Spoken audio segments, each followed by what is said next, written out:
Welcome to Flat Earth Debate Live.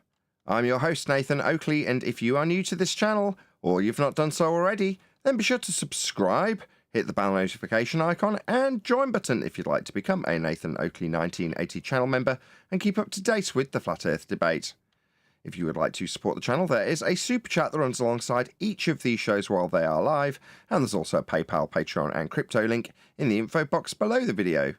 Most importantly, if you'd like to join the discussion, simply mute the page you are currently watching, then click the link in the info box below this video to join the panel and express your views on the nature of Earth. If you do join, please don't swear. If you do, you'll be ejected, and if you are, please don't try to rejoin the stream using sock accounts. You'll be warmly welcome back on the next stream. Please also share the show on social media. Sharing the show obviously increases the live audience, but this in turn increases the chances of a more diverse panel, so please share the show on Facebook and Twitter. One last time, if you're new to the channel or you've not done so already, then be sure to subscribe, hit the bell notification icon and join button to keep up to date with the Flat Earth Debate. Now we are joined by 10th Man, Refracted Curvature, Neil, and a whole bunch of people in Discord, so welcome one and all. Good morning from sunny Idaho. Hey, good morning. Morning. Morning, good to have you, one and all. I've titled today's show, Back to Business, as we've had enough jibber-jabber about nonsense like Ether, and I'm pretty sure I said many a moon ago that it was inconsequential to the general Western worldview that we're on a sphere, flying through a vacuum with travel to lights in the sky that we think are rocks and gases that are formed into balls. That's the main Western world belief. Let's be honest.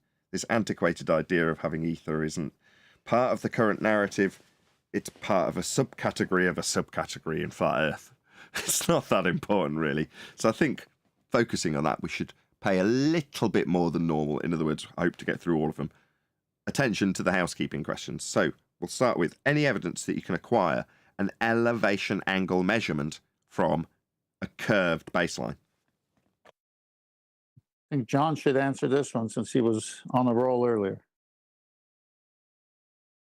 No, Earth's flat. Whether you believe you live on a globe or you know it's flat, Earth's flat. What do you mean by flat, John? Does it have hills and mountains, just in case there's that certain member of the audience? The baseline, aka sea level, is flat, and everything is measured against that baseline. Was that a jib? Thank you. Was that a jab at a different subsection of our community that asserts that it couldn't possibly be flat? We have hills and mountains when we're describing an aspect. And in navigation, that aspect is what you'll draw on the map, notwithstanding the fact that you can have, are they called isobars? I've forgotten what they're called now. The little rings that you have on the map that show the elevation. You're not. I know what you're talking about. Those. Yeah, well, we're not ignoring those. We're not suggesting for 1 second that the world is a 2D piece of paper, but the aspect that we navigate is flat. In the older publications, irregular plane serves to be a good title. Hello, guys. Hey, Alwyn. Yeah, that's a perfect description. Irregular plane. Yeah, we don't deny the fact that we've got hills and mountains and valleys, but also on that plane, you have water that can remain static at rest, not moving, flat. In fact, that principle is applied to building things. Right. How could you tell how high something is without a baseline in which to judge it from? Precisely. To declare elevation full stop requires a flat plane. It's not just elevation angle, but elevation angle something specifically measured within the constraints, if you will, of celestial navigation, our current argument. But our brothers over at Bev's channel, shout out to you. They focus more on the architectural aspect of actually physically measuring the plane. More power to you. When you're in the air and not on the ground, or when you're trying to get direction, you always have to have a reference point or a reference frame. Am I right? Yeah, in this case, a baseline. So when these anti-flat earthers come on with their very little study in celestial navigation, they choose a horizontal eye line and say, you don't need the horizon. And then you have to do dip correction. Well, if you don't need the horizon, why are you doing dip correction? They don't. You don't need the horizon. Well, they may say that, but that's incorrect, isn't it? Yeah. Well, my point is, they are purposefully attributing what a bubble sextant gives you with a bubble at your eye line, because the bubble's in the sextant itself. And it's mirroring what you would have if you had a normal sextant that the mariners use without a bubble. And what the mariners use is sea level. That's their bubble. And then dip correction is height of eye to that sea level. It's so plain what's going on here. And these people say, well, you don't need the horizon. You don't need, well, take away the bubble sextant, because that's for airplanes. Take away the Pan and Mercury. That's if you're landlocked. Both are considered artificial horizons. I mean, if you put the word artificial in front of something, it's supposed to designate what it is used for. So it's an artificial horizon. Well, what if I got the real horizon? Well, then you don't need the artificial one. Well, what's that one based on? Sea level. I mean, you've been here when they do it. It's dumb. Any evidence of a physical geometric sphere edge horizon, formerly known as Earth curve? That was what 10th was addressing, the differential between two flat planes, your eye level and sea level. Yeah, if the horizon is sea level, then that absolutely annihilates our opposition. Because if they also need the horizon to be sea level, then they're on a loser, because that's what they say is a refracted position. Sorry. So it means that for every degree, they will have 80.5 statute miles of distance.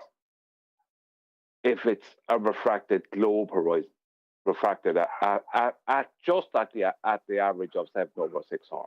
If it's refracted at any more than that within their claims, then they're really, they're screwed into all oblivion. But they're already destroyed with claiming that the horizon is refracted.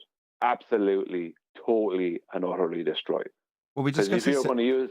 I don't know if you were here in the pre-show. Were you here in the pre-show when we were discussing the necessity for parallel light? No, I didn't hear that. Who led that conversation? Was it you, 10th? Yeah. Can you continue that conversation with Brian? Yeah, Brian, I was just going to say kudos to you, because if they're going to use their 7/6R for the presupposed globe Earth and all of that goes with that, then it destroys celestial navigation as taught by them, assuming a globe, because you need parallel sunlight in order to have a corresponding angle at the surface when you have a tangent plane drawn under the observer with a sextant, because it's got to match the equatorial plane. So you've got to have that sunlight hitting everything parallel in order for the angles to correspond. But as you succinctly pointed out, if you're going to also claim light comes in refracted 7/6R, you screwed yourself twice. Well, it's even worse than that, because what will happen with, let's just say, their horizon is refracted at a rate of 7/6R, but the light that they're using is coming in parallel, right? I'll show you now that still won't work, because when you they need the light to be coming in parallel so they can take the angle that they originally took from their tangent plane and move it down to their equatorial plane at the center of the globe. So it doesn't matter, let's just say that's a 30-degree angle or 36-degree angle, and they move it down to the center of the globe. Well, it doesn't matter what angle it is at that point, because the distance around the surface of the globe, the perimeter, the circumference, that will be greater now, then, because it will now have a radius due to 7/6R. Instead of 3,959, its radius will be 4,000 618.83. That means that you will still have a 30-degree angle, but the surface distance that you will have measured will be 80.5 degree statute miles per degree. So if you measure a 36-degree angle, that will be 64. Was it 64? No, 54. 54 degree. 54 by 80.5. That will be the distance in statute miles. So it absolutely annihilates them when they claim that they're using a refracted horizon. See, I told you Brian had all these extra knives for the corpse that's rotting called globe Earth. Yeah, I like to take like big sticks and just bait up that corpse and just drive over it with a big 4x4 and Well, really beat it and stab it. You've been here a long time, longer than me, and you've had your zombies in chat. They don't die easy, so I can see why you do it. No, the problem is they've already died, and they won't accept it. That's the problem. You might as well drive over them another 20 times. We move on. Yeah, Go on, whoever that was. Do you have something to add? I to was that? just going to say, after you bring a chicken's neck and it gets up and runs around, you don't need to keep stabbing it, or you'll ruin the meat. Well, lovely analogy. So grateful. Thank you, John. Yeah. Hey, I live on a farm. I know that analogy. Yes, let's move on. It's fun. Oh, really? Well, we're gonna shout out this super chat. Thank you so God for super chatting at that particular moment in Hillside. I really appreciate it. Good morning. Have a great day, fellas. Thank you very much for the super chat. Listen, Nathan, I had a cogent statement. I wasn't going to just wing it. I'd like to say that the day that John heard the Black Swan argument, he actually was reborn. Came back to life. Oh, that's the cure for the zombies. Yeah. Yeah, I could see that. No offense. I'm just saying that that made you realize, hang on, I've been dead for several years here. Well, you bring up a good point here. Here's John, prior to the Black Swan, siding on the opposite side of the argument. He was one of them. He was different than them. He's educated. He's an engineer. He talked it from a different point of view. He wasn't like a stupid zombie that defended the globe. He had these careful, thought out arguments. All of a sudden, he saw something, and it was the limitation of the globe Earth, and it exceeded the limitation. And once it exceeded the 3959, and as you've just said, they got a whole boatload of problems because it changes nautical miles, it changes everything. He realized, okay, I was duped. I'm going over to the side of truth. Now, we gained. We didn't lose any. We gained John from them. They don't gain anyone from our side. Oh, God, I hate looking at it in these terms. Right, the Earth is flat. That's how it's built on. That's how it's navigated. That's what we're dealing with to generate things like the globe model. But when you say we've gained John, I appreciate that we are, or at least I've done a bit of a U-turn in the last couple of weeks in terms of declaring the community that we have. But no offense to John, the world is what it is, irrespective of what John thinks. No offense to you, John. I'm really sorry. No offense taken. No offense taken, Nathan. I understand. No, that's see, Nathan likes to jump on and ruin a nice little thing I was setting up there. Of course, that's not what I'm talking about. Okay, carry on. My bad. Yeah, flat, irregular plane, however you want to look at it. Sea level. Yeah, I don't care if you say a watermelon looks like a banana. You're wrong. It doesn't. Okay, so that's not the point. The point is, we've got John with that same intellect that was hijacked by the falsehood of the globe model. Now that intellect is freed up to do the truth and go on the debate show conceding every point that anyone ever makes and say, wonderful, that was admirable job you guys just did. But tell me, how'd you get the elevation angle? It just crushed them. And then they think they won. I mean, that was such a good thing you did there, John. Well, that was the stipulation that I gave when I said I would debate anybody anywhere is that I would concede everything, you know, and I did. I did just that. I held up my end. And But that's, let me finish up, Brian. But that's the exact point that should answer Nathan's, query into the subject. You can concede every point. You still live on a flat plane. It doesn't matter what you think. You still live on a flat plane. But there's a bit more. But there's a bit more nuance to what John's saying, because it's part of point 3 that I just objected with, which is to say that the globe model needs a flat Earth to be derived from. I think that's the nuanced point that John's making in that regard. But carry on, Brian. My bad. I'm just stating, just to give a little bit of balance in the situation, I'm much happier it was John we gained and not Sean Hawkins.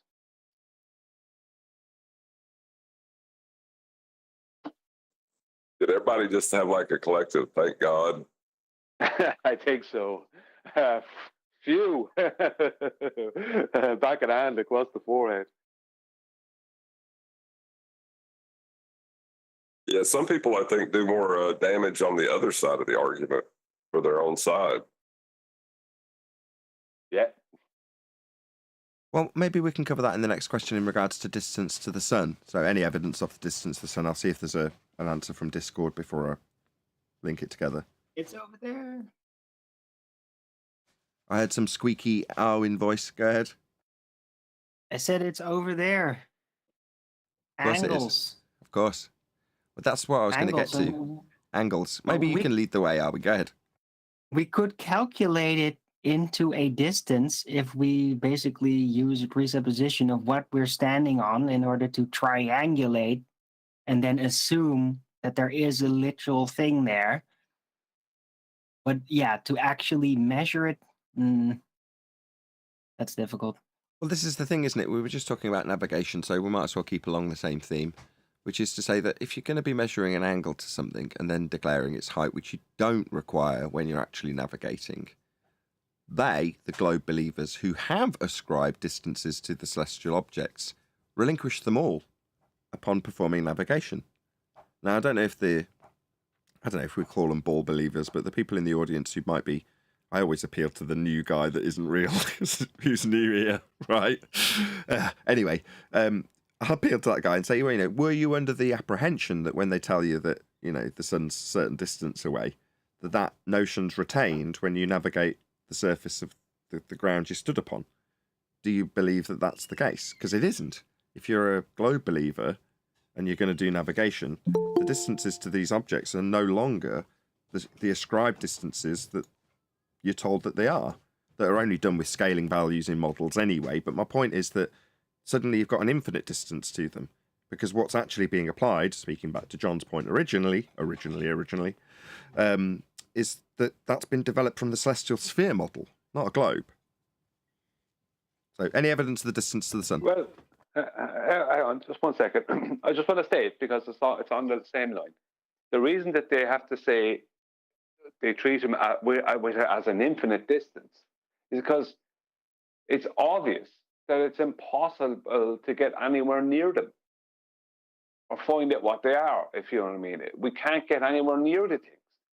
So, the fact that you can take an angle to a star and then go 6 miles up in an airplane at the same time and take the same angle and get the same angle to the same star means there's no logical geometric relationship there.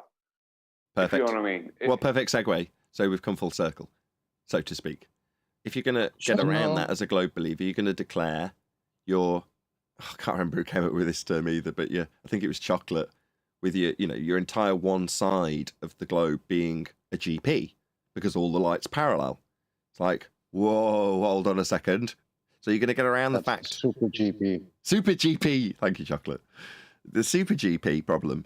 The Super GP is actually unfolding into being more of a problem than we first might have thought, chocolate.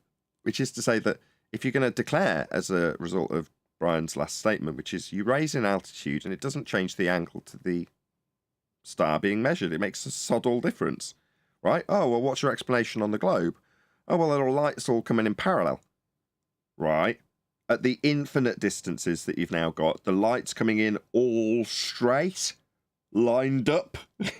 Why? Well, because you're going to move this angle to the centre of a presupposed spherical Earth and then actually transpose that into the celestial sphere model with a redundant sphere at its heart and a flat plane dissecting it. So for them, they've got another problem. Okay, so your get around is all the light comes in straight. Nah, you've been telling us since 2020 that it's all coming in bent. So it's a big problem, and we've now, come full circle in this discussion.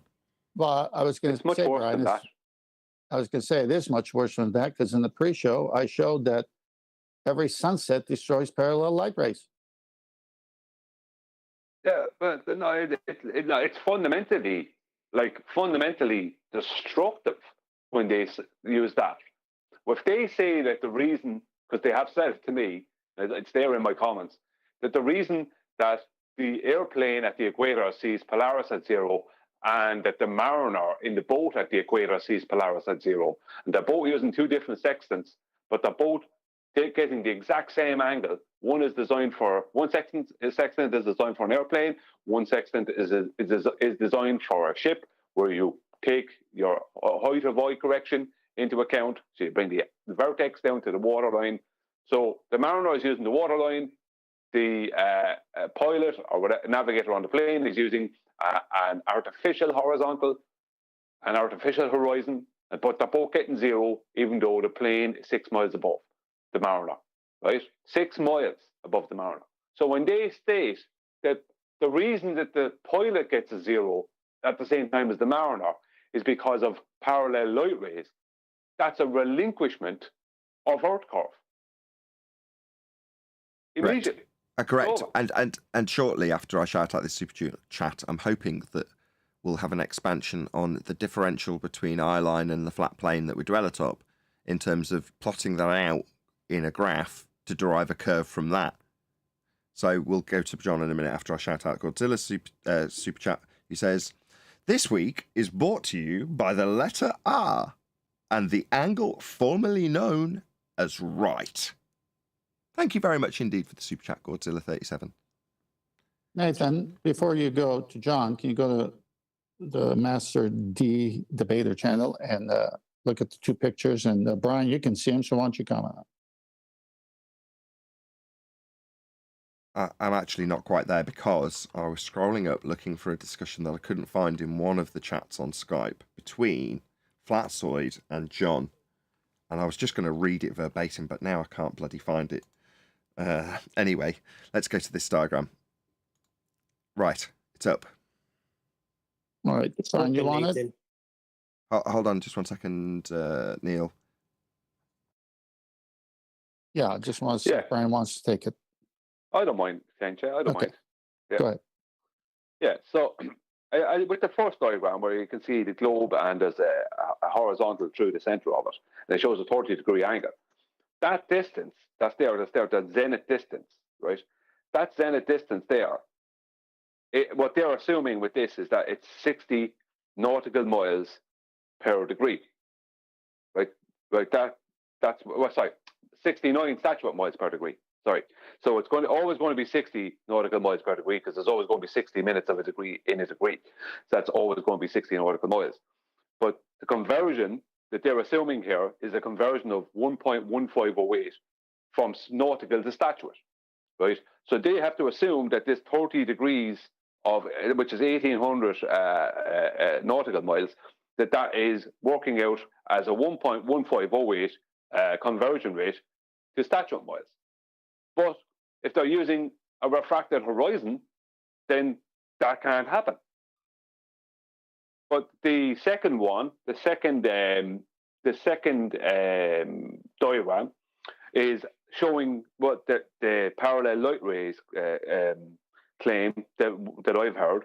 But this relinquishes Earth curve, because if the airplane is getting the same, the pilot in the airplane is getting the same angle to a star as the boat 6 miles below them, right? Then that means that Earth curve is not the reason for the angles. And when the pilot and the navigator are both at the equator and they're both seeing Polaris at 0, then Earth curve is not the reason for the navigator on the ship seeing Polaris at 0. It's not because of Earth curve. It's some other completely different reason. We don't know why. But it has nothing to do with the physical geometric Earth. I'm going to do a little plug at this point. So you would think that observer height would mean something, right? it does when they claim Really Earth weird. curve. It's specifically tied to it. Yeah, Right. 1.2 times the square root of the observer's height. Yeah, it's directly tied to it until this little problem on screen. Yeah, but I want to do a little plug. So in the next few days, I'll be doing an evening show, which I don't typically do, and we'll have Rob and Brian and a few others yet to be named doing a little presentation. So be here or be sphere. It'll be announced. So keep your ears to the ground, eyes peeled, all that sort of stuff. Unless Brian's got any information, I'm leading up to that. Well, Rob, I'm not sure if Rob can be there. I would like if he is, but the presentation is going to be about a whole new argument concerning the circles of equal altitude that is going to be such a devastating argument that our opposition are going to go into an absolute frenzy. So don't miss it. By our opposition, we mean the people who defend, including but not limited to globe heretics, formerly known as anti-flat earthers, formerly known as globeheads, who have the Western worldview that we're on a sphere. That those are the people we're talking about. Hence the title of this show. I'm glad we're going through this, Brian. Back to business. Back to debunking the notion that we're on a sphere surface when we measure it, build on it, navigate it flat. That's our business. That's what we do here. It's flat Earth debate. I like Exactly, that. Nathan. Back to business. I like that. Word up. Because that's our main point, right? That's our enemy that we're facing. Not the people, the globers or the anti-flat earthers, whatever you want to call them. It's the narrative. It's that story. That's our enemy. Precisely. Yeah, exactly, Chocolate. Just because we've been involved in the ether wars, whatever you want to call it, right, doesn't mean that we forgot about you, ballers. We have not. That's where the ether is a sidebar. It's something within our own, mostly within our own, although it's also it's heliocentric in nature. It's mostly going on within our own community, our own group on this side of the argument. But that is not what we do here. We're here to show the world that the Earth is not a sphere in a heliocentric space. And that's what we'll be continuing this week. It's almost like we got to say it, but you can't say it because it's not true. FED's back on the ball, but there is no ball. Well, it's more like flat Earth debate is back on Earth. Yes, we've spent our time speculating about the sky. We want to show that we aren't disinterested in that aspect, especially when I praise the joy of not knowing. However, when someone comes along and says, "Hey, I know," and you go, "Oh, really? Okay. Well, let's see if you meet our standard." Well, you don't. Now, that's been reactive. We deal with it because we invite it. You are invited to express your views on the nature of Earth.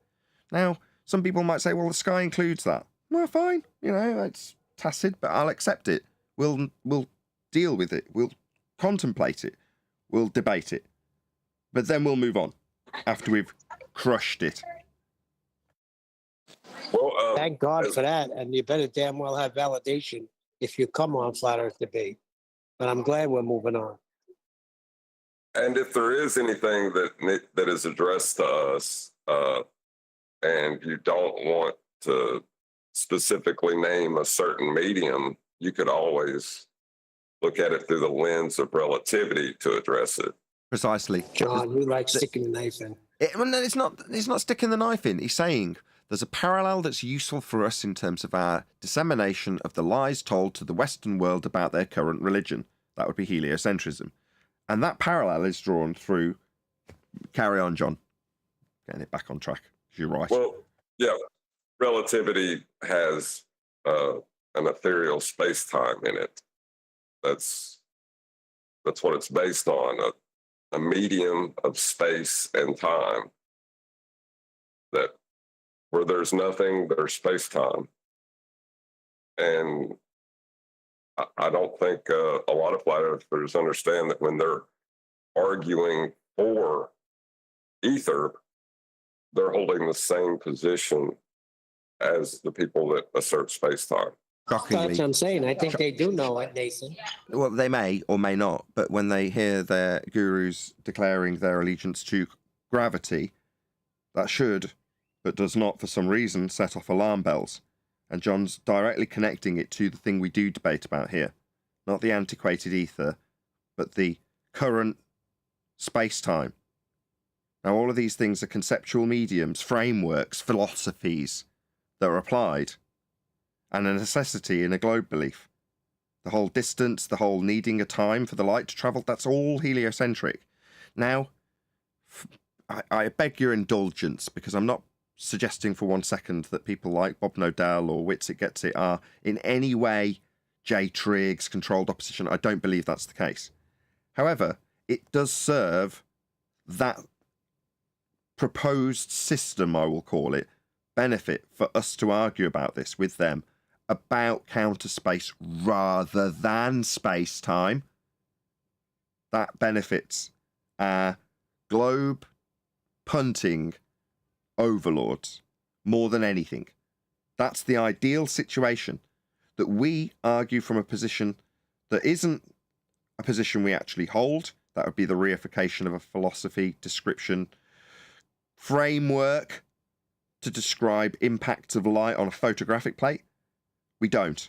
But it'd be great if we did, because then we can argue with that in contrast to, I was about to say space-time, with ether, not talking about space-time, not realising that it can be contrasted with the current mainstream narrative of space-time, because it's essentially the same thing.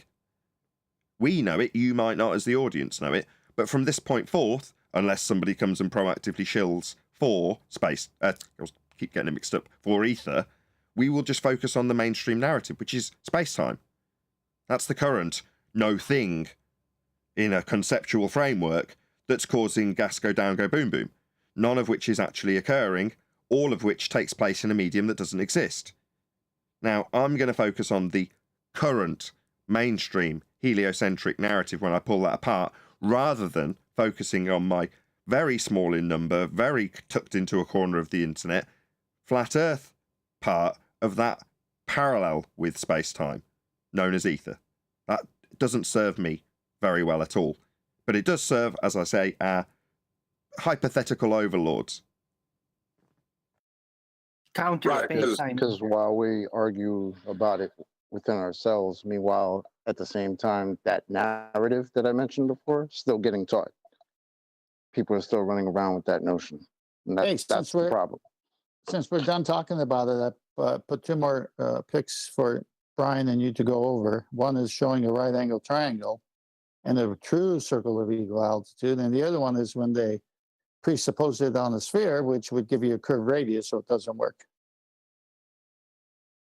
Well, I actually managed... the angle that shall not be named.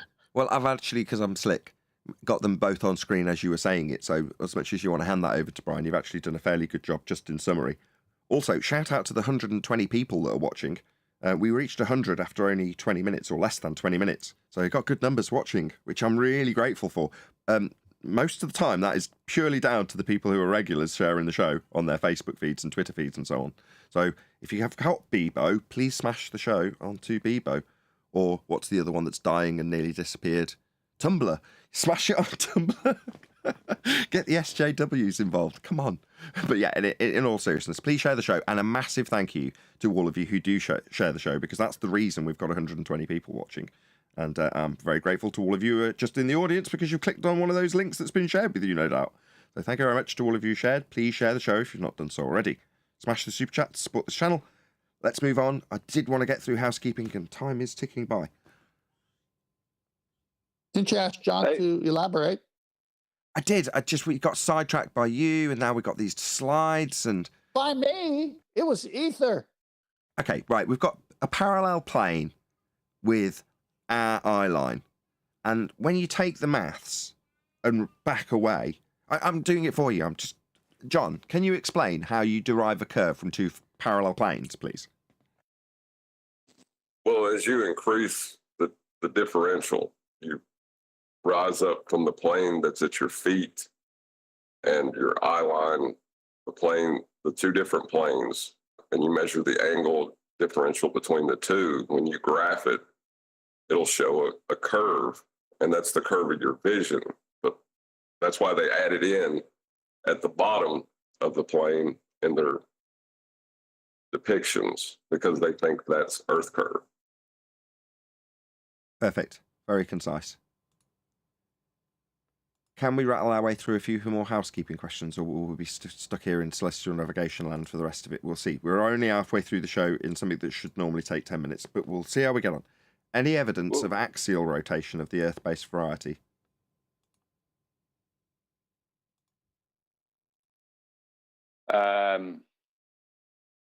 It's the one thing that literally no argument that I remember was ever made. Maybe one person made an argument.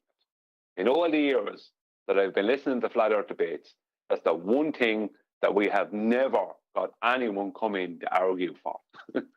Never that I remember. That's true. Not one person. That's true. That's because there's no spin zone here. No, well, the spin, metaphorically speaking, is like spin doctoring in the respect that the people who do come, and you'll go, oh, I know loads of arguments where people have come in and seemingly been arguing about Coriolis effect. No, they're not. Whenever they come here to argue, they're always arguing for the justification for why we don't see drift. No one's ever come here to say, well, you know, we've got this proof because we see 15 degrees an hour of drift. Here's an example. They don't do that. They justify why we don't see the effects of that. Always. We've never had someone come in and say, I can prove the Earth is spinning. Here's my proof. And it not be a justification for why we don't see the effect that the globe actually claims. I think the reason they do that and skip to the Coriolis effect and why we don't observe it from Earth and, is because then they can presuppose it's a sphere and a non-inertial turning reference frame.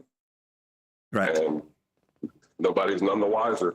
Right. So what John's saying is, it makes no difference if you presuppose that Earth is a non-inertial turning reference frame with a separate inertial reference frame causing drift versus Earth is a turning reference frame and the atmosphere turns with the turning reference frame I just assumed.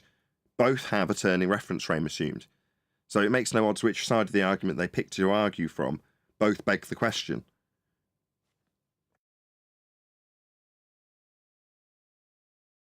Or I should say, the question, they both beg the same neither question. Of them actually proves. Sorry, Chocolate, go ahead. Yeah, I was going to say, both beg the question, but none of them actually prove their point, which is their claim. Yeah, they just assume it in the first instance. I was going to say they both beg the same question. The question is that Earth is a turning reference frame. So if I assume Earth is a turning reference frame, then we will observe Earth turning and the atmosphere turning with it. Okay, well, that's violated by multi-directional surface winds, but nevertheless, that's their assumption of Earth turning and no consequences for it. Okay, well, what's the globe's actual claim? Well, the globe actually claims Coriolis effect. That's Earth turning as a non-inertial turning reference frame with you on it, looking up at things that aren't on it, seeming to drift, because you're turning beneath them. That's the actual globe claim of two reference frames and a deflection rate of 15 degrees an hour, which we do not observe. Ergo, we end up with anti-flat earth rhetorics, the most notable being Simon Dan, telling me that my reference frames are ruined. My reference frames being the ones I just described in the claim by the globe of Coriolis drift at 15 degrees an hour as a consequence of two reference frames, the one that anti-flat earth heretic Simon Dan is telling me they're ruined. Why? Well, because I'm pointing out that the globe claims will have this effect, drift at 15 degrees an hour, and we don't have it. So because we don't have the effect, and I'm showing how we don't have the effect, Simon Dan's got to undo what a flat earther says, because everything a flat earther says is wrong. Well, he's missed that I'm pointing out how a globe claim doesn't come to fruition, and he's debunking that, not realising that he's actually debunking the globe's claim in the first instance that we're turning beneath stuff. And because we're turning beneath stuff, we'll see it drift. Reality, we don't see it drift. That's the basics of the argument. Globe claim we'll see stuff drift because we turn beneath it. Reality, we don't. So Simon only sees the reality if we don't and starts attacking me, who he thinks is saying we will see this drift that the globe claims, because his pea brain can't get around me disseminating his own argument back to him. And that's even with you begging the question for him. But that's the whole point, right? It's that simple. You know, if there's drift, we would see it. And I think that's where they go for the okie doke, where they try to gaslight us and tell us, oh, you just don't understand because it's extremely complicated. Even people like Danny Faulkner will tell us, oh, you guys don't understand. And I don't agree with even Neil deGrasse Tyson, who's running around teaching everybody about this, telling people how football teams are scoring field goals because the earth is rotating underneath the football as it's in the air. This is something anybody would see, anybody playing any type of sport, anything that leaves the ground. It would have to be noticed. It would be real life, and we don't see it at all. Chocolate, that's the only time the globe Earth scored any points. Please don't take it away from them. Moving back to the last super chat, any evidence of Earth radius, the R value, given that today's show is brought to you by the letter R?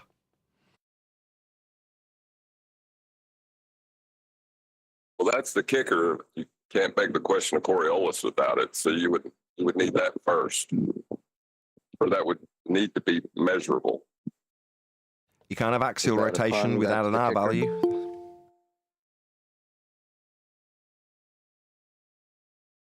Any scientific evidence of gravity?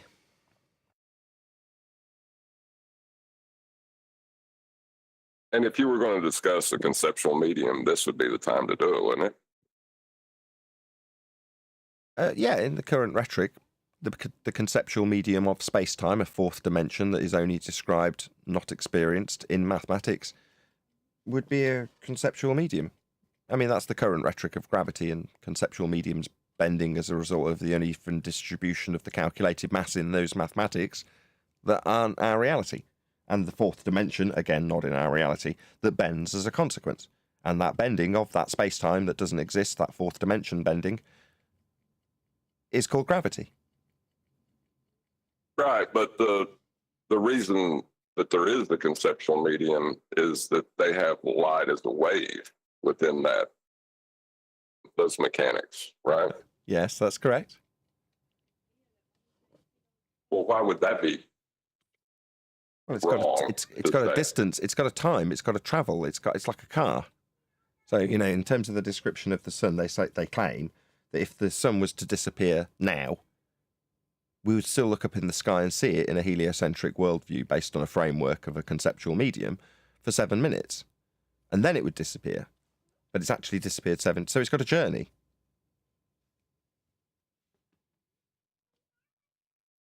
Well, is light a wave?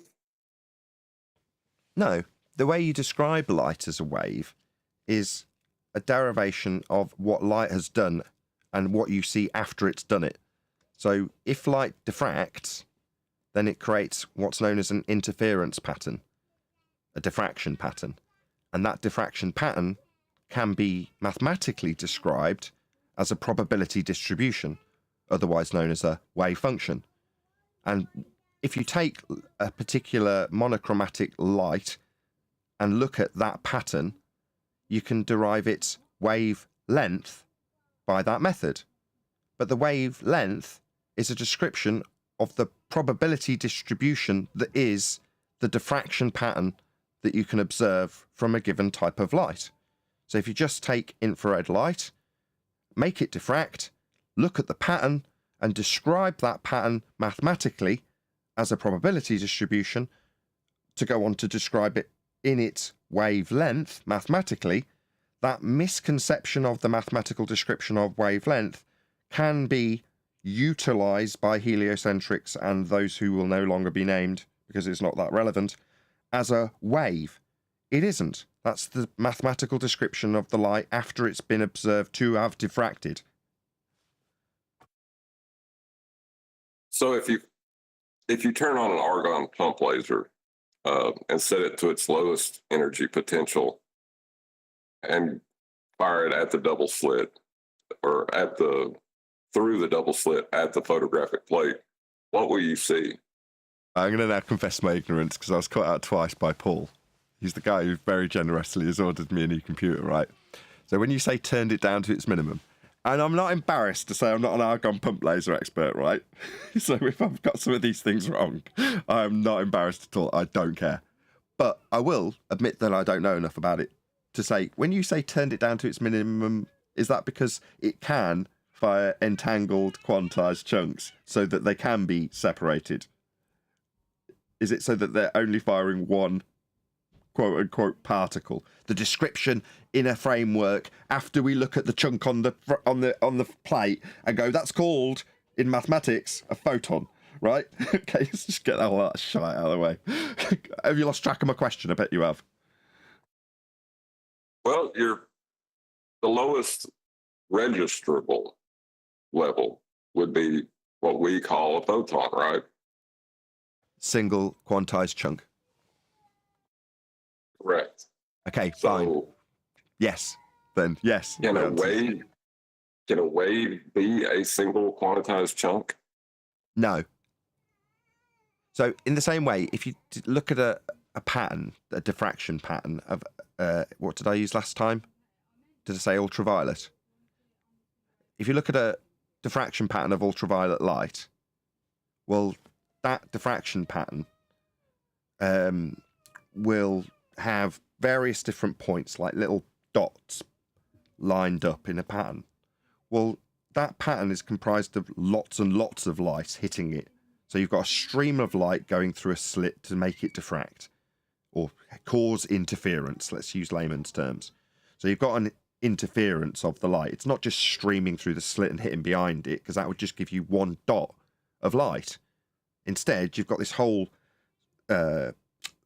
splashed out interference pattern, because the light's no longer just going through and hitting behind. So it's spread out all over the place. It's got interference, right? But that presents itself in a certain pattern. Well, with an argon pump laser, you can fire out the light one packet at a time. Now, the convention to describe that packet that's fired out, even my words fired out are bad, but it doesn't matter. The convention used to describe the process of machine turns on, produces light. In between where the light's going to be detected, there's a slit, the purpose of which is to cause the light to diffract. Well, when you fire that individual bit of light and it reaches the sensor, it's going to reach it in part of the diffraction pattern. But you haven't got the pattern yet. You've only got one piece of light, not necessarily directly behind the slit. It's maybe off to the left. I mean, it might be directly behind, but it's off to the left or off to the right or slightly off to the left. You know what I mean? There's various different places that it could impact. And why? Well, because it's suffering interference. So it's going any which way and it's hitting here. Okay. Now, if you continue that process, you keep firing individual light, and between its highly contested path, there's a slit in between. It goes through. Eventually, you build up a pattern that can be described mathematically with what we call wave function, or the probability distribution, which is to say, where's it going to hit next? What's the likelihood of it hitting at point number 3 rather than point number 1 or 5 or 7 or 0, if 0's right behind the slit? You've got a probability of where it's going to occur. If you've got lots and lots and lots of impacts. But if you've only got, as finally getting to John's answer that he's asked, one impact, you can't derive the probability of the next impact. Because as far as your probability is concerned, it's only got one place it can or will hit, because that's the only piece of data that you've got. Now, shockingly, go on. And therefore, light isn't a wave. There's no medium for light to perturbate in. So no space-time. Right. Precisely. So, totally agree with you guys. I'd like to top that off with, okay, so it's presumed that light is a wave according to Ethereans. Well, once light is actually beyond the double slit, okay, what what type of pathway does this light follow until it is hitting the photoelectric plate? You don't know. That's why it's causing. That's why you have diffraction. Oh, hold on. No, but you can actually know. No, you can't. Not saying. Let me clarify. It's a good question. Let me just clarify. You can't, and I'll tell you why. So in this exact example, right, you've got single slit diffraction. I want to clarify exactly what you're saying this is true with. You're actually bypassing my point. I'm not asking on the predictability of where it will hit. That's not what I'm talking about. I'm talking about the form of the pathway of the light beyond the slits. What is it? Is it curved? Is it a ripple? Or is it a straight line? Or does it not have a path? Or does it not have a path at all? Is it instantaneous? No. Well, yes, of course, but just because it's instantaneous doesn't. Yeah, but that's that's those semantics again. I know. Check it out, semantics. I think it's instantaneous, but I'm talking about the God, you can't. I love it. The sound of a stuttering nonsense waffle. The pathway, the distance. What path? From the slit to arrival point, to where it's absorbed on the photoelectric plate. I don't know that it has that. I don't know that there's an in-between. There's, in this example, there's A, that's the argon pump laser. B, the gap between the slit and the laser. Then there's C, the slit. Then there's D, the gap between the slit and the photographic plate or sensor. And then there's E, the sensor. Right. Well, my problem is B and D are the bit you're asking about, and there's nothing I can show you or demonstrate where the light is in that description I gave of point B or point C. The empty space between the slit and the photographic plate and the laser and the slit. I can't show you a journey, and no one has shown a journey. Now, if you infer one because you can light something up with a laser and look at it on the horizontal plane through the laser and go, oh, look, I can see that. No, that's it lighting things on its journey. Those the light hitting that bit of dust and reflecting off and going into your eye for you to see it.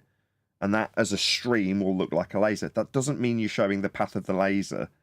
You're showing the in-between bits that the light is hitting on its journey across, if you're going to describe it as having one. I can't and don't and disclaim it, sometimes to a lesser degree than I'm doing now. Sometimes it'll be 11 repetitions like it was with Witsit. This is super elaborate and this is all very sensible, but you're still bypassing my point. Because, look, my point is it goes in a straight line, right? Waves don't go in a straight line. Curves, they don't go... It's a straight line from the slit to hitting, and you could probably put walls or even a tube around the slits up to the hitting point, and it will still hit, right? Because it's not being obstructed by any physical obstruction that you would put around it, because it's going in a straight line, and it's not something that's just wobbling its way up to hitting point, which would be the case of an actual wave. So I always fall back to the reasoning. Yeah, there might be some kind of pattern that you may suggest. There could be some kind of wave pattern involved, but the light itself is still very much a straight line from the angle change point, in this case, the slit that diffracts it. From that point on, it's going to be a straight line because light is always like that. Never goes in a I do see your point now, but the most logical or the most relevant part of what you just said was that when you describe the light wave, it's how you describe something that you've graphed mathematically. And in that graph, you can draw between the points in the graph and get a wave-like looking graph. But that's just a wave in a graph after plotting points to get those markers to describe the probability of those points, and then literally joining the dots and going, oh, check it out, it looks like a wave. Right. And someone in the mathematical arena going, yes, that's why we call it a wave function. It's just as much a real wave as a wave that you would draw on a piece of paper with a crayon. Look, it's a wave. See? Well, no. It's like a wave you draw on a piece of paper. When you say to somebody, right, I want you to draw a graph that's got time along one axis, and then each time you hear me knock, put a marker on the graph. So you go knock, knock, knock, knock, knock, knock, knock, knock, and the person goes dot, dot, dot, dot, dot, dot, dot on the graph. And then you plot it against time and go, check it out. I can make that into a frequency. You go, yeah. Was there ever a wave? No. But you can describe it like one. You can give it a frequency. That doesn't mean you've ever had or will ever be capable of describing it beyond what a knock is as a wave. You've got to have multiples of them in this instance. So back to our excellent description by John earlier, when you've got one impact of light, you haven't built up the pattern that will be described in terms of its frequency yet. But you've still got light, just nothing to describe it in being a wave-like thing. You haven't got that yet. You've still got light, though. So no wave, still light. And the end of space-time.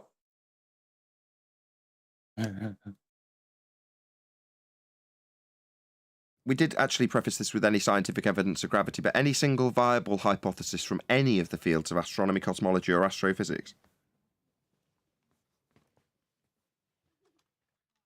Oh, you should have heard me on Jim Bob yesterday, or rather the guest he had on that we were both onto. He was seriously thinking that he had scientific proof for space-time. We had to really pull it out of him. Just kept on going, and eventually he even declared that measuring the length of a cabinet or a dresser is science. Until that was what, like Brenda's kitchen table. Exactly, Brenda's kitchen table. Yeah, pretty much. But he was much more serious. He wasn't trying to troll. He really believed Neither was Brenda. So now, but Brenda is just really a nasty troll. This guy was not. I don't think so. He really meant it. He really thought it. An actual baller. But that goes to show you the thinking of it, right? Where you have to put yourself in order to argue it. Because look at him arguing the same thing that she did. He's not a troll. He was denying the method. He was constantly saying, "Oh no, it's actually all math." And then we argued, "But no, you can't actually express cause into a mathematical symbol. It is specifically non-mathematical." And then he just rambled on about scientific models, and he just avoided the method. So he was just a science generalist that thought that everything is science. It was really hard to get through to him that it isn't. So check it out. I linked it earlier. Well, give it a full plug. So this is made by Jim Bob YouTube channel. The show is called...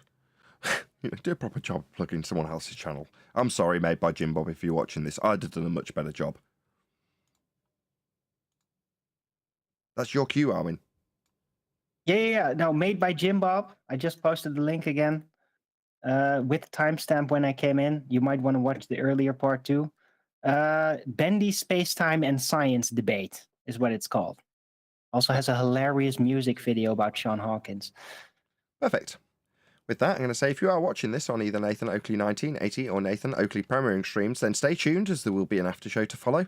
Unfortunately, if you are watching this live, this is where we bid you farewell. I think there was another super chat that I didn't actually shout out. Shout out to Theo Megawerty, who says, look into photography. Probably haven't said that correctly. Very relevant to this topic. Well, I think we'll have to absolutely do that. Thank you very much indeed for the super chat, Theo Megawerty. Really appreciate the support. Once again, stay tuned if you're watching on either premiering stream. I've been Nathan Oakley, and I will see you all in the next video.